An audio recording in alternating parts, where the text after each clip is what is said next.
মেয়েদের অগ্রযাত্রায় যদি তোমরা খুশি হও প্রকৃত অর্থে, তাহলে বুরকা পরা মেয়ে যে মেডিকেল পরীক্ষায় গোটা বাংলাদেশে 1 নাম্বার হলো, তাকে নিয়ে তোমরা আনন্দ মিছিল করলে না কেন? চিল্লায় বলেন ঠিক কিনা? তাহলে এর দ্বারা প্রমাণ হয় ওরা নারীদের উৎকর্ষে, নারীদের এগিয়ে যাওয়া কিংবা অগ্রগতিতে এরা খুশি না। এদের খুশি হচ্ছে ইসলামের বিরুদ্ধে চলে গেলেই তারা খুশি হয়ে যায়। এইটা ওরা চায়। সেই সাব চ্যাম্পিয়ন মেয়েদের টিমদের ছবি ক্লাস 6-এর বইয়ের, বাচ্চাদের বইয়ের মধ্যে ছাপিয়ে দেওয়া হয়েছে, দেখানো হয়েছে তারা বিরাট অর্জন করেছে বাংলাদেশের জন্য। ছোট ছোট বাচ্চাদেরকে উৎসাহ প্রদান করা হলো, মেয়েদেরকে তোমরাও হাফ প্যান্ট পরে খেলো, অসুবিধা নাই, তোমরা এদের মতো সম্মানিত হবে। আচ্ছা, আপনাদের কাছে আমার অত্যন্ত বিনয়ের সাথে প্রশ্ন, 1 সেকেন্ডের জন্য ধরে নিলাম যেভাবেই হোক ল্যাংটা হয়ে খেলুক আর হাফ প্যান্ট পরেই খেলুক, ওরা একটা কাপ নিয়ে আসছে, দেশের সম্মান কুড়াইছে, বইয়ের নামটা, বইয়ের মধ্যে তাদের নাম এসেছে।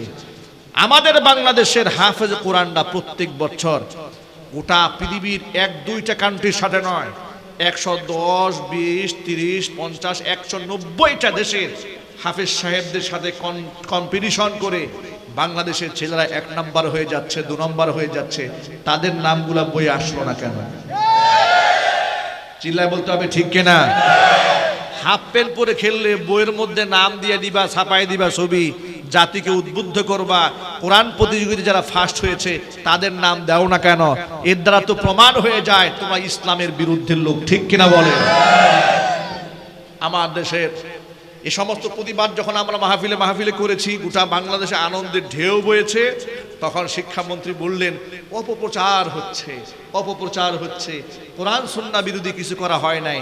আমি তাকে বলবো কোনটা ইসলামের পক্ষে হয়েছে, কোনটা বিপক্ষে হয়েছে? আপনি এটা বলার কে? আপনি ইসলাম কতটুকু বুঝেন? আলেমদের কাছ থেকে জিজ্ঞাসা করুন। চিল্লা এখন ঠিক কিনা? আলেমরা আপনাকে পাই টু পাই হিসাব করে দেখাই দেবে কোন লাইনটা ইসলামের পক্ষে গিয়েছে, কোনটা বিপক্ষে গিয়েছে। এরপরে সবচেয়ে নিকৃষ্ট যে কাজটা করেছে, ডারউইনের মতাদর্শ বইয়ের মধ্যে দেওয়া হয়েছে। সামাজিক বিজ্ঞান বইয়ে 114 এবং 15 নম্বর পৃষ্ঠা আমি নিজে পড়ে দেখেছি। সেখানে বাচ্চাদেরকে গল্প শেখানো হচ্ছে মানুষের বিবর্তন, দ্য থিওরি অফ এভলিউশন, বিবর্তনবাদ। মানুষ কোত্থেকে এসছে? এক সময় মানুষ হলো বানর, এই বানর থেকে শিবপাঞ্জি হয়েছে, শিবপাঞ্জি থেকে হনুমান হয়েছে, হনুমান থেকে ডাক্তার জাফর ইকবাল হয়ে গেছে। চিল্লায় বলে না ঠিক কিনা? আমরা তো আর কেউ হই নাই, যে হয়েছে সে বানাই দিছে। এটা বইয়ের মধ্যে আছে। এটা নিয়ে গোটা বাংলাদেশ যখন তুমুল যুদ্ধ শুরু হলো, তখন আজকে শুনতে পেলাম মন্ত্রী সাহেব বলছেন যে বানর থেকে মানুষ আসছে বিবর্তনবাদের মাধ্যমে। এমন কথা বইয়ে নাই, এটা মিথ্যা কথা। নাউজুবিল্লাহি মিন যালিক। বইয়ে নাকি লেখা আছে যে মানুষ থেকে মানুষ আসছে। আমার খুব জানতে ইচ্ছা করে, এদের মিথ্যা বলতে কি শরম হয় না? একজন আজকে লিখেছে, আমরা মিথ্যা শুনতে শুনতে ক্লান্ত হয়ে গেছি, এরা বলেও ক্লান্ত হতে পারতেছে না। জোরে বলেন না ঠিক কিনা? কত বড় মিথ্যাবাদী!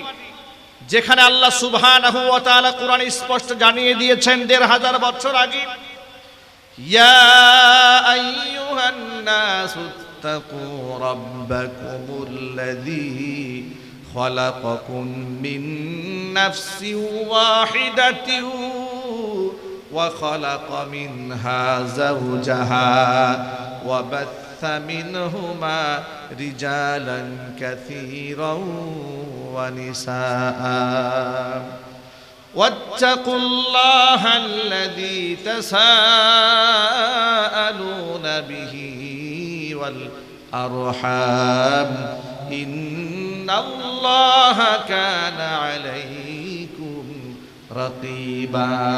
জোরে কোন আল্লাহু আকবার। কোরআন মাজিদের ৪র্থ নম্বর পারার হিফজ কোরআন মাজিদের ১৬ নম্বর পৃষ্ঠার শুরুতে সূরা নিসার প্রথম আয়াতে আল্লাহ বলছেন, ও মানব মণ্ডলী, ইত্তাকু রাব্বাকুমুল্লাযী খালাকাকুম মিন নাফসিন ওয়াহিদা, ভয় করা তোমাদের সেই রবকে যিনি তোমাদের সৃষ্টি করেছেন এক ব্যক্তি থেকে, তিনি হচ্ছেন আদম।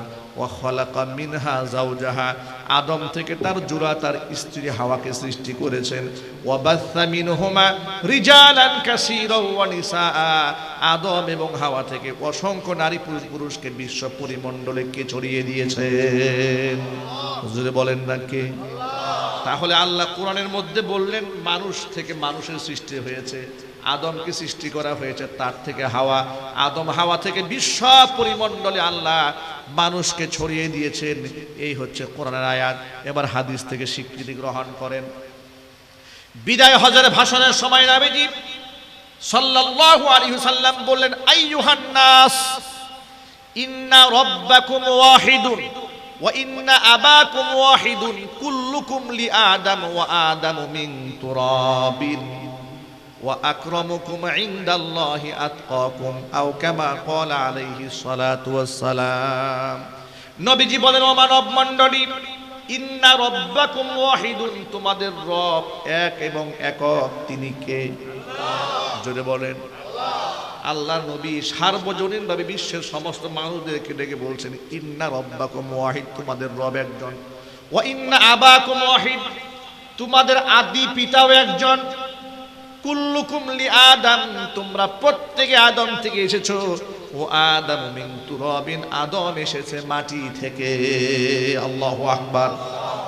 তাহলে বিশুদ্ধ হাদিসের মধ্যে এসেছে মানুষ আসছে আদম থেকে। কোরআনে কারীম বলল মানুষ আসছে আদম থেকে। আর বাচ্চাদেরকে সবক শেখানো হয়েছে মানুষ আসছে বানর থেকে। এবার আপনারা বলেন, এই সিলেবাস ইসলামের পক্ষে, কোরআনের পক্ষে না বিপক্ষে? পক্ষে গেল না বিপক্ষে গেল?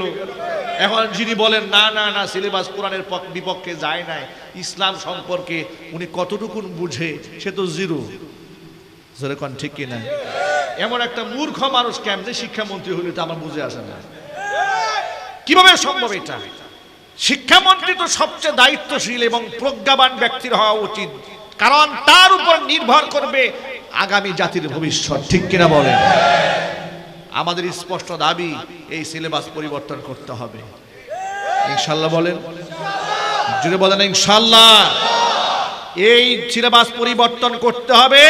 পরিবর্তন না করা হলে মুসলমান এই সিলেবাস আগুন দিয়ে পুরাই ফেলবে। রাজি আছেন কারা কারা? তো হাত দেখতে।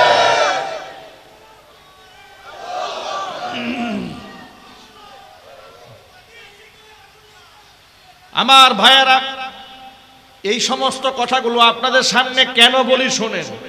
এগুলা বললে যে আমাদের উপর বিপদ আসতে পারে, এটা কি আমরা জানি না? কথা বলেন। আমাদেরকে মৌলবাদ বলা হতে পারে, জঙ্গিবাদ বলা হতে পারে, উস্কানিমূলক কথা বলি, এমন অপবাদ দেওয়া হতেও পারে। ঠিক কিনা? আমরা তো উস্কানি দেই না, আমরা প্রতিবাদ করেছি। প্রতিবাদ করা আমার ইমানি দাবি। জোরে কোন ঠিক কিনা? এটা একজন আলেমের দায়িত্ব। এটা 2018 সালে মাহফিল থেকে আমাকে ধরে নিয়ে গেছে গ্রেফতার করে। যারা নিয়ে যাচ্ছে জিজ্ঞেস করলাম যে ভাই কেন নিয়ে যাচ্ছেন, কোথায় নিয়ে যাচ্ছেন? থানায় নিয়ে যাচ্ছে। কেন নিয়ে যাচ্ছেন? কি অপরাধ? উপরের নির্দেশ। কিসের নির্দেশ?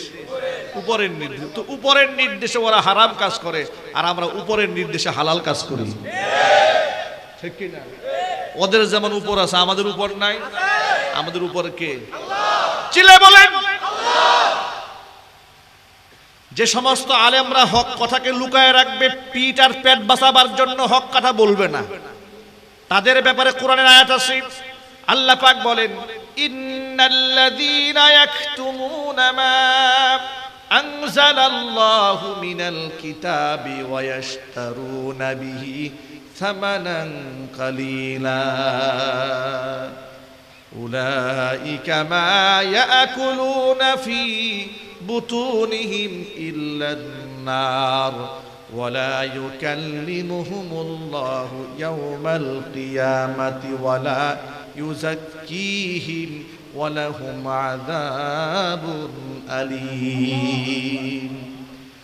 আমি আল্লাহ কিতাবের যা নাজিল করেছি সেটাকে যারা লুকিয়ে রাখে, বিনিময়ে ইয়াকতুমুনা মা আনজালাল্লাহু মিনাল কিতাবি ওয়া ইয়াশতারুনা বিহি সামানান কালীলা, দুনিয়ার তুচ্ছ মূল্য তারা গ্রহণ করে, দুনিয়ার কিছু ফ্যাসিলিটিস তারা ভোগ করে। আছে না নাই? আরো জোরে বলতে হবে আছে না নাই? প্রকাশ্যে কবিরা গুনাহ হচ্ছে কিন্তু মুখের মধ্যে প্রতিবাদ নাই একটাও। যেমন ঘরের মধ্যে প্রকাশ্যে ছবি টানায় রাখা হালাল না হারাম, কিন্তু এমনও আলেম আছে, দরবারি আলেম, সে আলেমের মাথার উপর ছবি আছে, একটা বারের জন্য কোনোদিন বলে না যে কাজটা জায়েজ নাই, হারাম। অথচ আল্লাহর নবী বলেছেন তাকে কুকুর কিংবা প্রাণীর ছবি থাকে, হাদিসে আছে না নাই? সহিহ হাদিস না দঈফ হাদিস? বিশুদ্ধ হাদিসের মধ্যে থাকার পরে এমন একটা হাদিসের অবমাননা হচ্ছে, গোটা বাংলাদেশের জাতীয় পর্যায়ে কোনো আলেমের মুখে প্রতিবাদ নাই। জোরে জোরে কোন ঠিক কিনা? নীরবে হয়ে যাচ্ছে, সব নীরবে হয়ে যাচ্ছে হারাম কাজ।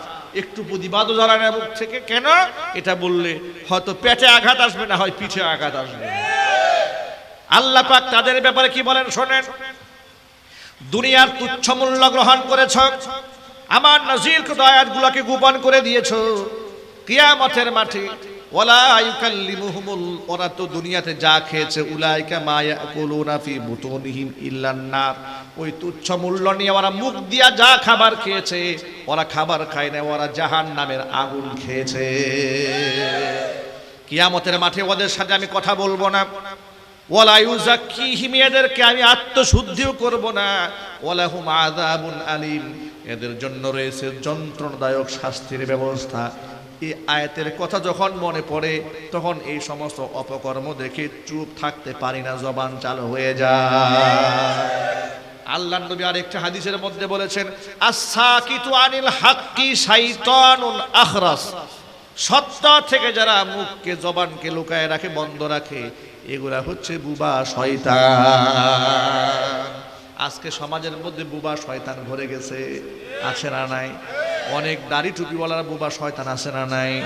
দেখবেন কবরের নিচের ওয়াজ করবে আর আসমানের উপরের ওয়াজ করবে, জমিনের পর্ব বাদ, সমাজের পর্ব বাদ, আছে না নাই? যাতে করে সবাই খুশি থাকে, মানে সবার কাছ থেকে উনি বাহাবা পাইতে হবে। এখানে বাম রাম, ইসলামের পক্ষের সপক্ষের বিপক্ষের সবার দাওয়াতটা যেন ঠিক থাকে, সবার হাদিয়া যেন পকেটে আসে, মাদ্রাসা যেন ঠিক থাকে, খানকা যেন ঠিক থাকে, কেউ যেন মনে কষ্ট না পায়। এই জন্য সবার মাথায় মধ্যে যথেষ্ট পরিমাণ তেল ঢেলে উনি কথা বলেন। বাস্তবতা সমাজে আছে না নাই? জবাব দিতে হবে আল্লাহর আদালতে, জবাব দিতে হবে আল্লাহর আদালতে। আজকে নর্তকীরা সম্মানিত হচ্ছে, আলেমরা মাজলুম হচ্ছে। আপনাদের মুখে প্রতিবাদ নাই কেন? কেন প্রতিবাদ নাই? মেয়েদের অগ্রযাত্রায় যদি তোমরা খুশি হও প্রকৃত অর্থে, তাহলে বুরকা পরা মেয়ে যে মেডিকেল পরীক্ষায় গোটা বাংলাদেশে 1 নাম্বার হলো, তাকে নিয়ে তোমরা আনন্দ মিছিল করলে না কেন? চিল্লায় বলেন ঠিক কিনা? তাহলে এর দ্বারা প্রমাণ হয় ওরা নারীদের উৎকর্ষে, নারীদের এগিয়ে যাওয়া কিংবা অগ্রগতিতে এরা খুশি না। এদের খুশি হচ্ছে ইসলামের বিরুদ্ধে চলে গেলেই তারা খুশি হয়ে যায়, এইটা ওরা চায়। সেই সাব চ্যাম্পিয়ন মেয়েদের টিমদের ছবি ক্লাস 6-এর বইয়ের, বাচ্চাদের বইয়ের মধ্যে ছাপিয়ে দেওয়া হয়েছে, দেখানো হয়েছে তারা বিরাট অর্জন করেছে বাংলাদেশের জন্য। ছোট ছোট বাচ্চাদেরকে উৎসাহ প্রদান করা হলো, মেয়েদেরকে তোমরাও হাফ প্যান্ট পরে খেলে অসুবিধা নাই, তোমরা এদের মতো সম্মানিত হবে। আচ্ছা, আপনাদের কাছে আমার অত্যন্ত বিনয়ের সাথে প্রশ্ন, 1 সেকেন্ডের জন্য ধরে নিলাম যেভাবেই হোক ল্যাংটা হয়ে খেলুক আর হাফ প্যান্ট পরেই খেলুক, ওরা একটা কাপ নিয়ে আসছে, দেশের সম্মান কুড়াইছে, বইয়ের নামটা, বইয়ের মধ্যে তাদের নাম এসেছে। আমাদের বাংলাদেশের হাফেজ কোরআনরা প্রত্যেক বছর গোটা পৃথিবীর 1-2টা কান্ট্রির সাথে নয়, 110, 20, 30, 50, 190টা দেশের হাফেজ সাহেবদের সাথে কম্পিটিশন করে বাংলাদেশের ছেলেরা 1 নাম্বার হয়ে যাচ্ছে, 2 নাম্বার হয়ে যাচ্ছে। তাদের নামগুলা বই আসলো না কেন? চিল্লায় বলতে হবে ঠিক কিনা? হাফ প্যান্ট পরে খেললে বইয়ের মধ্যে নাম দিয়ে দিবা, ছাপাই দিবা ছবি, জাতিকে উদ্বুদ্ধ করবা। কোরআন প্রতিযোগিতা যারা ফার্স্ট হয়েছে তাদের নাম দাও না কেন? এর দ্বারা তো প্রমাণ হয়ে যায় তোমরা ইসলামের বিরুদ্ধে লোক, ঠিক কিনা বলে? আমার দেশের এ সমস্ত প্রতিবাদ যখন আমরা মাহফিলে মাহফিলে করেছি, গোটা বাংলাদেশে আনন্দের ঢেউ বয়েছে, তখন শিক্ষামন্ত্রী বললেন অপপ্রচার হচ্ছে, অপপ্রচার হচ্ছে, কোরআন সুন্নাহ বিরোধী কিছু করা হয় নাই। আমি তাকে বলবো কোনটা ইসলামের পক্ষে হয়েছে, কোনটা বিপক্ষে হয়েছে, আপনি এটা বলার কে? আপনি ইসলাম কতটুকু বুঝেন? আলেমদের কাছ থেকে জিজ্ঞাসা করুন। চিল্লা এখন ঠিক কিনা? আলেমরা আপনাকে পাই টু পাই হিসাব করে দেখাই দেবে কোন লাইনটা ইসলামের পক্ষে গিয়েছে, কোনটা বিপক্ষে গিয়েছে। এরপরে সবচেয়ে নিকৃষ্ট যে কাজটা করেছে, ডারউইনের মতাদর্শ বইয়ের মধ্যে দেওয়া হয়েছে। সামাজিক বিজ্ঞান বইয়ে 114 এবং 15 নম্বর পৃষ্ঠা আমি নিজে পড়ে দেখেছি। সেখানে বাচ্চাদেরকে গল্প শেখানো হচ্ছে মানুষের বিবর্তন, দ্য থিওরি অফ এভলিউশন, বিবর্তনবাদ। মানুষ কোত্থেকে এসছে? একসময় মানুষ হলো বানর, এই বানর থেকে শিবপাঞ্জি হয়েছে, শিবপাঞ্জি থেকে হনুমান হয়েছে, হনুমান থেকে ডাক্তার জাফর ইকবাল হয়ে গেছে। চিল্লা বলে না ঠিক কিনা? আমরা তো আর কেউ হই নাই, যে হয়েছে সে বানাই দিছে। এটা বইয়ের মধ্যে আছে। এটা নিয়ে গোটা বাংলাদেশ যখন তুমুল যুদ্ধ শুরু হলো, তখন আজকে শুনতে পেলাম মন্ত্রী সাহেব বলছেন যে বানর থেকে মানুষ আসছে বিবর্তনবাদের মাধ্যমে। এমন কথা বইয়ে নাই, এটা মিথ্যা কথা। নাউজুবিল্লাহি মিন যালিক। বইয়ে নাকি লেখা আছে যে মানুষ থেকে মানুষ আসছে। আমার খুব জানতে ইচ্ছা করে, এদের মিথ্যা বলতে কি শরম হয় না? একজন আজকে লিখেছে আমরা মিথ্যা শুনতে শুনতে ক্লান্ত হয়ে গেছি, এরা বলেও ক্লান্ত হতে পারতেছে না। যদি বলেন না ঠিক কিনা? কত বড় মিথ্যাবাদী!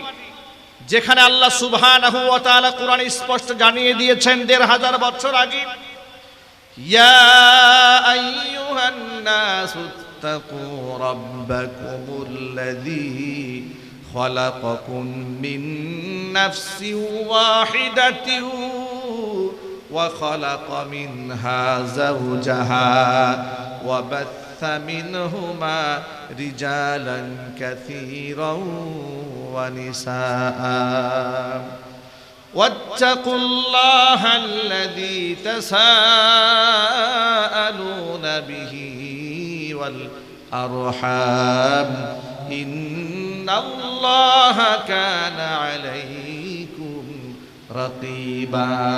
জোরে কোন আল্লাহু আকবার। কোরআন মাজিদের ৪র্থ নম্বর পারার হিফজ কোরআন মাজিদের ১৬ নম্বর পৃষ্ঠার শুরুতে সূরা নিসার প্রথম আয়াতে আল্লাহ বলছেন, ও মানব মণ্ডলী, ইত্তাকু রাব্বাকুমুল্লাযী খালাকাকুম মিন নাফসিন ওয়াহিদা, ভয় করা তোমাদের সেই রবকে যিনি তোমাদের সৃষ্টি করেছেন এক ব্যক্তি থেকে, তিনি হচ্ছেন আদম।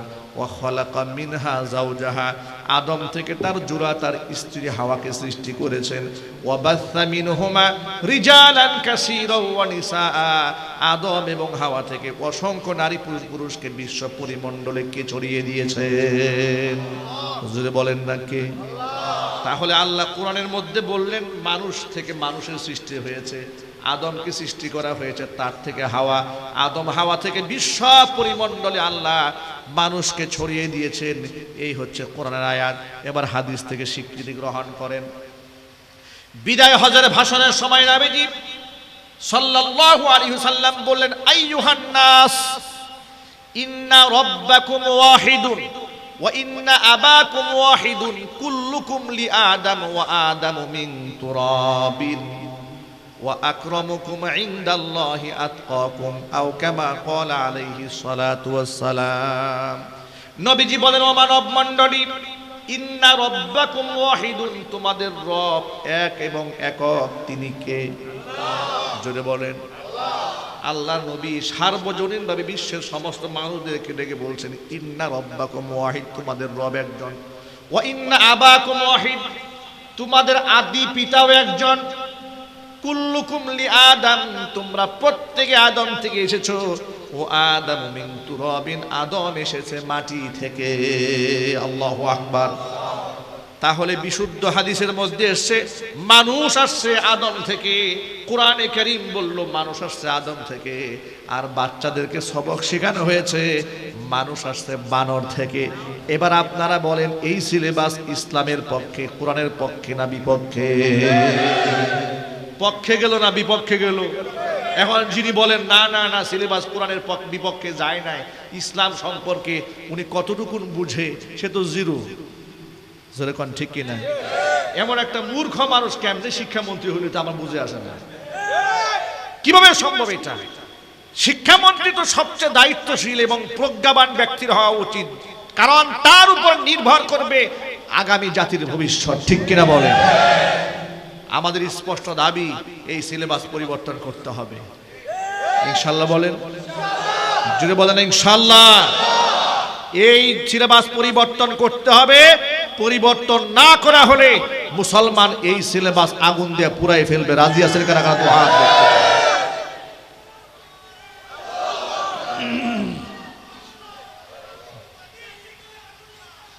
আমার ভাইয়েরা, এই সমস্ত কথাগুলো আপনাদের সামনে কেন বলি শোনেন। এগুলা বললে যে আমাদের উপর বিপদ আসতে পারে, এটা কি আমরা জানি না? কথা বলেন। আমাদেরকে মৌলবাদ বলা হতে পারে, জঙ্গিবাদ বলা হতে পারে, উস্কানিমূলক কথা বলি, এমন অপবাদ দেওয়া হতেও পারে। ঠিক কিনা? আমরা তো উস্কানি দেই না, আমরা প্রতিবাদ করেছি। প্রতিবাদ করা আমার ইমানি দাবি। জোরে কোন ঠিক কিনা? এটা একজন আলেমের দায়িত্ব। এটা 2018 সালে মাহফিল থেকে আমাকে ধরে নিয়ে গেছে গ্রেফতার করে। যারা নিয়ে যাচ্ছে জিজ্ঞেস করলাম যে ভাই কেন নিয়ে যাচ্ছেন, কোথায় নিয়ে যাচ্ছেন? কয় থানায় নিয়ে যাচ্ছে। কেন নিয়ে যাচ্ছেন? কি অপরাধ? কয় উপরের নির্দেশ। কিসের নির্দেশ? উপরের নির্দেশ। তো উপরের নির্দেশে ওরা হারাম কাজ করে, আর আমরা উপরের নির্দেশে হালাল কাজ করি। ঠিক কি না? ওদের যেমন উপর আছে, আমাদের উপর নাই। আমাদের উপর কে? চিল্লায়ে বলেন।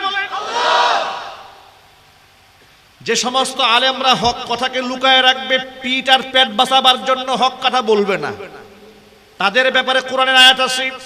আল্লাহ পাক বলেন, ইন্নাল্লাযীনা ইয়াকতুমুনা মা আনজালাল্লাহু মিনাল কিতাবি ওয়া ইয়াশতারুনা বিহি থামানান কালীলা উলাইকা মা ইয়াকুলুনা ফি বুতুনিহিম ইল্লান নার ওয়ালা ইউকাল্লিমুহুমুল্লাহু ইয়াওমাল কিয়ামাতি ওয়ালা ইউযাক্কিহিম ওয়া লাহুম আযাবুন আলীম। আমি আল্লাহ কিতাবের যা নাজিল করেছি সেটাকে যারা লুকিয়ে রাখে, বিনিময়ে ইয়াকতুমুনা মা আনজালাল্লাহু মিনাল কিতাবি ওয়া ইয়াশতারুনা বিহি সামানান কালীলা, দুনিয়ার তুচ্ছ মূল্য তারা গ্রহণ করে, দুনিয়ার কিছু ফ্যাসিলিটিস তারা ভোগ করে। আছে না নাই? আরো জোরে বলতে হবে, আছে না নাই? প্রকাশ্যে কবিরা গুনাহ হচ্ছে, কিন্তু মুখের মধ্যে প্রতিবাদ নাই একটাও। যেমন ঘরের মধ্যে প্রকাশ্যে ছবি টানায় রাখা হালাল না হারাম, কিন্তু এমনও আলেম আছে, দরবারি আলেম, সে আলেমের মাথার উপর ছবি আছে, একটা বারের জন্য কোনোদিন বলে না যে কাজটা জায়েজ নাই, হারাম।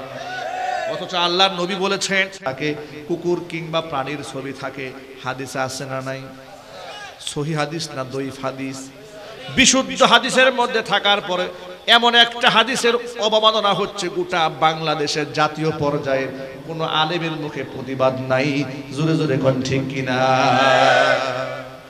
নীরবে হয়ে যাচ্ছে, সব নীরবে হয়ে যাচ্ছে হারাম কাজ। একটু প্রতিবাদও জানায় না মুখ থেকে। কেন? এটা বললে হয়তো পেটে আঘাত আসবে, না হয় পিঠে আঘাত আসবে। আল্লাহ পাক তাদের ব্যাপারে কি বলেন শোনেন। দুনিয়ার তুচ্ছ মূল্য গ্রহণ করেছ, আমার নাজিলকৃত আয়াতগুলোকে গোপন করে দিয়েছ, কিয়ামতের মাঠে ওয়ালা ইউকাল্লিমুহুমুল, ওরা তো দুনিয়াতে যা খেয়েছে, উলাইকা মা ইয়াকুলুনা ফি বুতুনিহিম ইল্লান নার, ওই তুচ্ছ মূল্য নিয়ে ওরা মুখ দিয়া যা খাবার খেয়েছে, ওরা খাবার খায় না, ওরা জাহান্নামের আগুন খেয়েছে। কিয়ামতের মাঠে ওদের সাথে আমি কথা বলবো না, ওয়ালা ইউযাক্কিহিম, এদেরকে আমি আত্মশুদ্ধিও করব না, ওয়ালাহুম আযাবুন আলীম, এদের জন্য রয়েছে যন্ত্রণাদায়ক শাস্তির ব্যবস্থা। এই আয়াতের কথা যখন মনে পড়ে, তখন এই সমস্ত অপকর্ম দেখে চুপ থাকতে পারি না, জবান চালু হয়ে যায়। আল্লাহর নবী আরেকটা হাদিসের মধ্যে বলেছেন, আস-সাকিতু আনিল হাক্কি শাইতানুন আখরাস, সত্য থেকে যারা মুখকে জবানকে লুকায় রাখে, বন্ধ রাখে, এগুলা হচ্ছে বুবা শয়তান। আজকে সমাজের মধ্যে বুবা শয়তান ভরে গেছে, আছে না নাই? অনেক দাড়ি টুপিওয়ালারা বুবা শয়তান, আছে না নাই? দেখবেন কবরের নিচের ওয়াজ করবে আর আসমানের উপরের ওয়াজ করবে, জমিনের পর্ব বাদ, সমাজের পর্ব বাদ, আছে না নাই? যাতে করে সবাই খুশি থাকে, মানে সবার কাছ থেকে উনি বাহবা পাইতে হবে। এখানে বাম রাম, ইসলামের পক্ষের সপক্ষের বিপক্ষের সবার দাওয়াতটা যেন ঠিক থাকে, সবার হাদিয়া যেন পকেটে আসে, মাদ্রাসা যেন ঠিক থাকে, খানকা যেন ঠিক থাকে, কেউ যেন মনে কষ্ট না পায়। এই জন্য সবার মাথায় মধ্যে যথেষ্ট পরিমাণ তেল ঢেলে উনি কথা বলেন। বাস্তবতা সমাজে আছে না নাই? জবাব দিতে হবে আল্লাহর আদালতে, জবাব দিতে হবে আল্লাহর আদালতে। আজকে নর্তকীরা সম্মানিত হচ্ছে, আলেমরা মাজলুম হচ্ছে। আপনাদের মুখে প্রতিবাদ নাই কেন? কেন প্রতিবাদ নাই?